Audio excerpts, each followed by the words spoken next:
Hello students, welcome to EduFriend, our e-learning platform. आज हम शुरू करेंगे एग्जाम्पल्स ऑन बोल्टेड कनेक्शंस।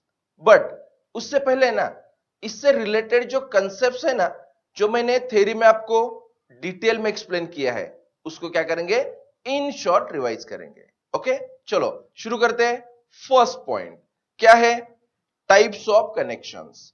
अब टाइप्स ऑफ कनेक्शंस में फर्स्ट इमेज देखो, यहां पे ये क्या है, आई सेक्शन, ये प्लेट, और ये क्या है, आई सेक्शन।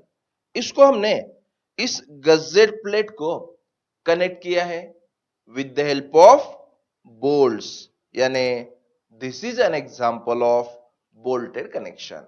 ओके, अब सेकंड इमेज, इसमें ये हॉरिजॉन्टल प्लेट है, ये वर्टिकल प्लेट है, इनको हमने with the help of welding क्या किया है, ज्वाइन किया है। So this is an example of welded connection. ठीक है, तो स्टूडेंट्स हम ना एग्जांपल्स ऑन बोल्टेड कनेक्शन भी कवर करने वाले हैं and examples on welded connection भी कवर करने वाले हैं। Okay, so next point, types of joints. अब टाइप्स ऑफ जॉइंट्स में ये इमेज देखो, यहां पे फर्स्ट प्लेट, सेकंड प्लेट, ये दो प्लेट्स ना ओवरलैप किया है एंड इनको हमने क्या किया है, with the help of bolt connect किया है। ठीक है, तो यहां पे इंपॉर्टेंट क्या है, देखो with the help of bolt हमने दो प्लेट कनेक्ट किया है ना। अगर दो प्लेट कनेक्ट किया हो तो हम क्या बोलेंगे, bolt is subjected to single shear. ठीक है, अब यहां पे देखो, हमने ये फर्स्ट प्लेट और सेकंड प्लेट ज्वाइन किया है। ज्वाइन करने के लिए हमने क्या क्या यूज किया है, top cover plate, bottom cover plates and bolt. ठीक है, तो स्टूडेंट्स यहां पे हमने with the help of this bolt क्या क्या ज्वाइन किया है, first top cover plate, actual plate, और ये क्या है, बॉटम कवर प्लेट्स। मतलब with the help of this bolt हमने यहां पे थ्री प्लेट्स कनेक्ट किया है। अगर थ्री प्लेट्स कनेक्ट किया हो ना, तो हम क्या बोलेंगे, bolt is subjected to double shear. Last एक बार, अगर हमने दो ही प्लेट कनेक्ट किया हो तो bolt subjected to single shear. अगर हमने थ्री प्लेट्स कनेक्ट किया हो तो क्या बोलेंगे, bolt is subjected to double shear. Clear? So students यहां पे ये इमेज देखो, ये क्या है, बोल्ट ना, एंड ये क्या है, नट। यहां तक ठीक है। अब इस बोल्ट्स के ना थ्री पार्ट्स है।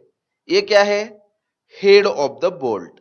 ओके, उसके बाद ये जो प्लेन पोर्शन है ना, ये क्या है, शैंक, एंड ये क्या है, threaded portion of the bolt.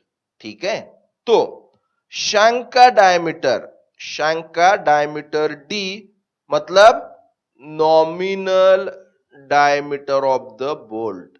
अगर क्वेश्चन में स्मॉल डी गिवन हो ना, तो हम क्या कर सकते हैं, A S B, cross section area of shank part of the bolt, cross section area of shank part of the bolt equal to pi by 4 D square calculate कर सकते हैं। ठीक है, तो स्टूडेंट्स देखो ना, एज कंपेयर टू शैंक, यहां पे ड्यू टू दिस थ्रेड्स क्या हो गया है, क्रॉस सेक्शन एरिया थोड़ा सा कम हो गया है। सो यहां पे जो नेट क्रॉस सेक्शन एरिया मिलेगा ना, ए एन बी, हम कैसे कैलकुलेट कर सकते हैं, 0.78 पाई बाय 4 डी स्क्वायर, डी मतलब diameter of the shank.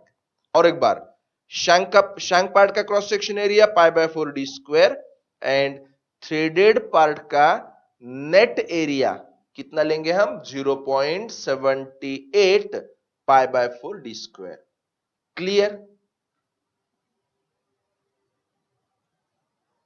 So next point, shear strength of the bolt. अब देखो ना, shear strength of the bolt मतलब VDSB।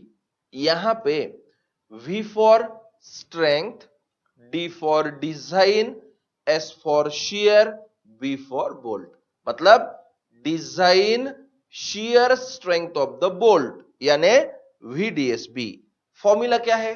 VDSB equal to FUB upon √3 gamma MB into in bracket NN into ANB plus NS into ASB।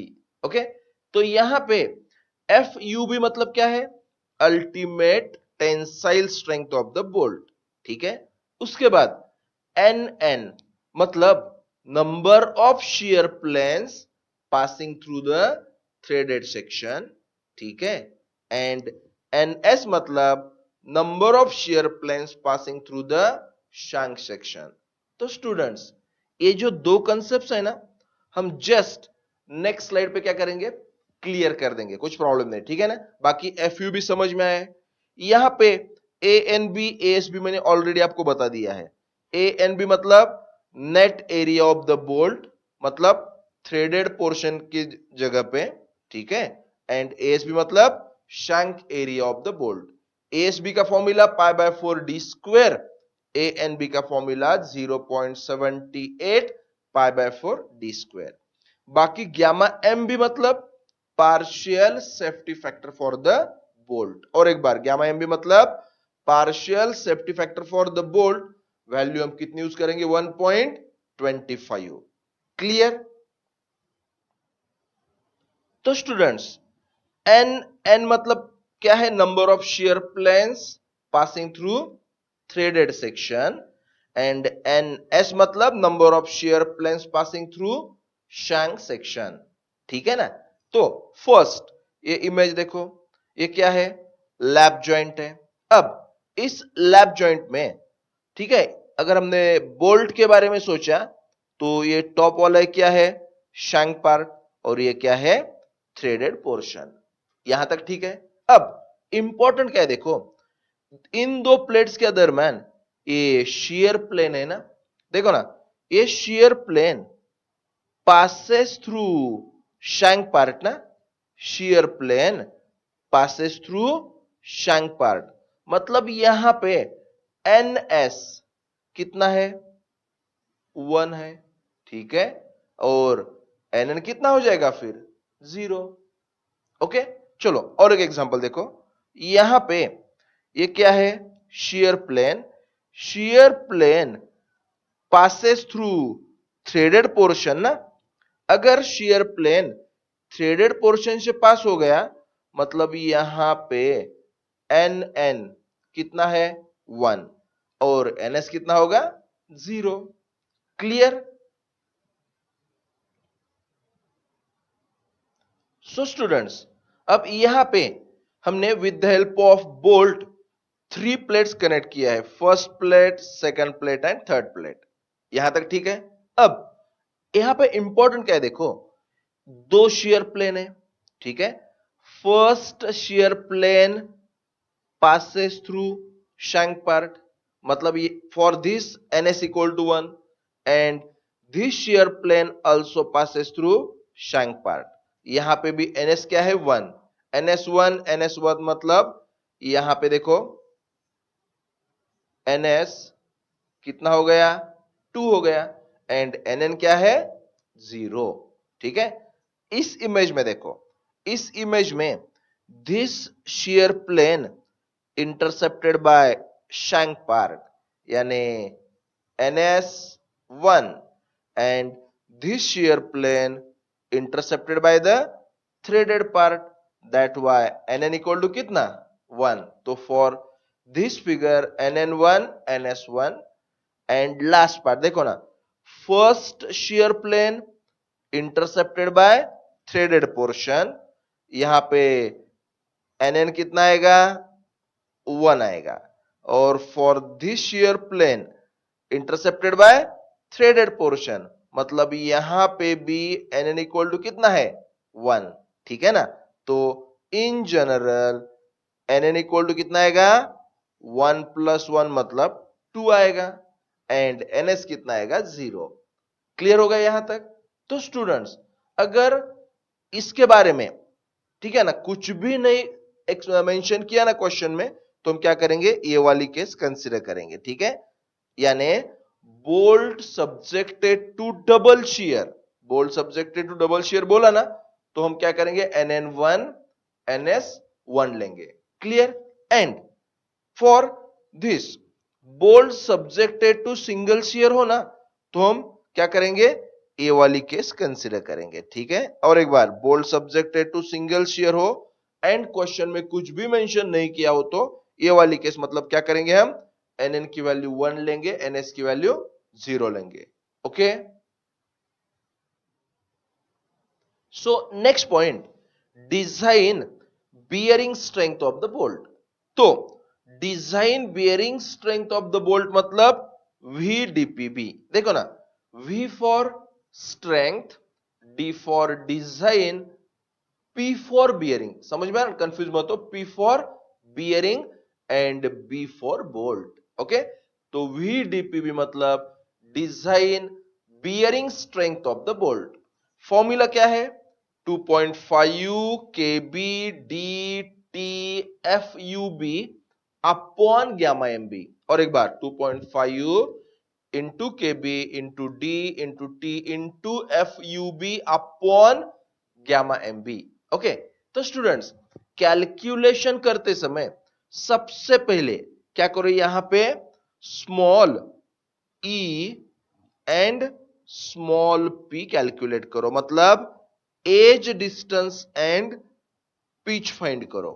ठीक है, एक बार edge distance and pitch मिल गया ना, सो उसके बाद क्या करो, के बी कैलकुलेट करो।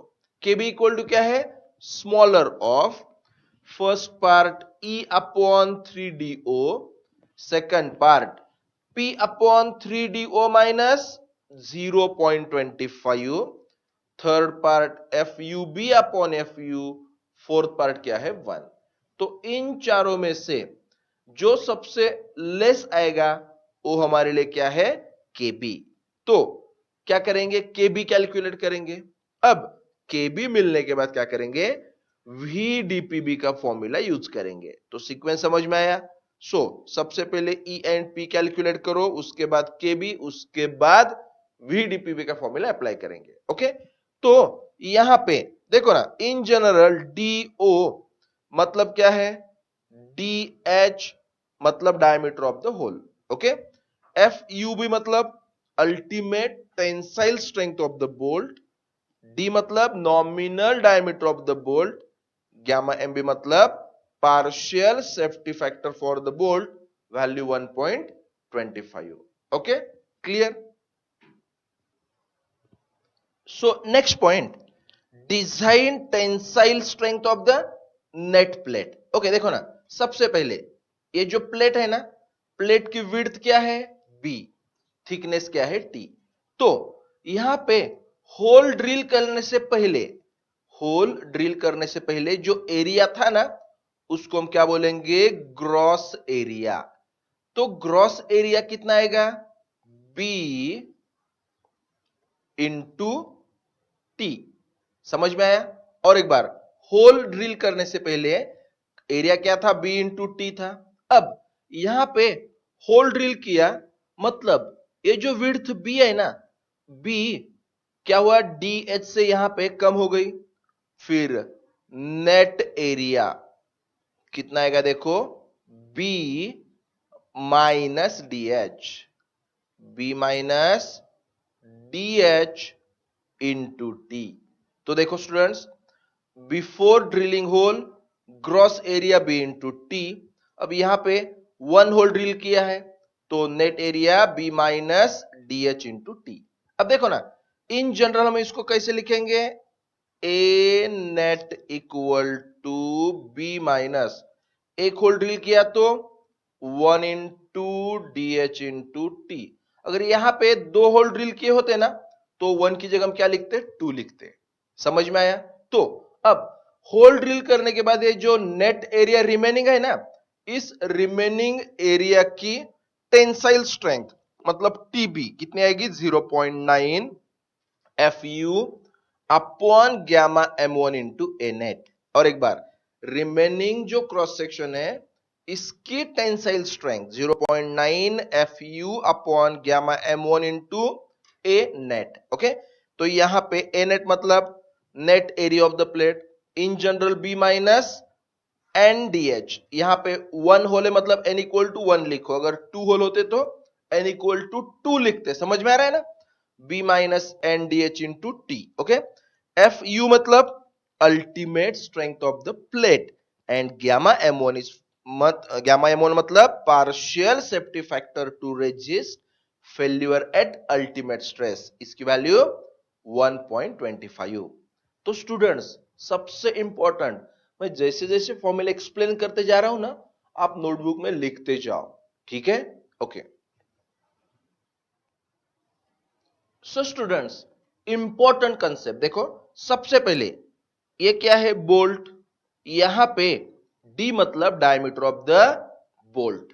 ओके, उसके बाद ये क्या है? प्लेट। हमने इस प्लेट को क्या किया है?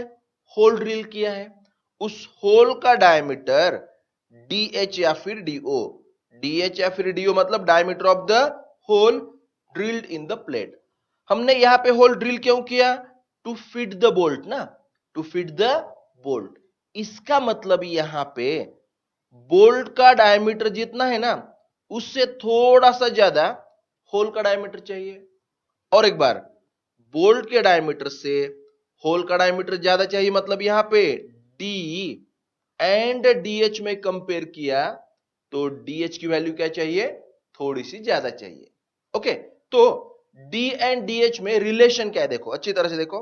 अगर बोल्ट का डायमीटर मतलब डी 12 या फिर 14 होगा ना, तो डीएच निकालते समय क्या करेंगे? उसमें +1 करेंगे। और एक बार 12 +1 किया तो 13, 14 में +1 किया तो 15। ये क्या है? डी, और ये क्या है? Values of D H. ठीक है, उसके बाद अगर बोल्ट का डायमीटर 16 से लेके 24 तक हो ना, तो हम डी के हेल्प से डीएच फाइंड करते समय +2 करेंगे। +2 देखो ना, 16 में +2 किया 18, यहां पे 16 मतलब डी, 18 मतलब डीएच या फिर डीओ। ओके, 16 से लेके 24 तक +2 करना है, +2। एंड 27 से आगे हमें डी में +3 करना पड़ेगा, वी विल गेट डीएच। समझ में आया? ये जो रेंज है ना, आपको याद रखना ही पड़ेगा। ओके,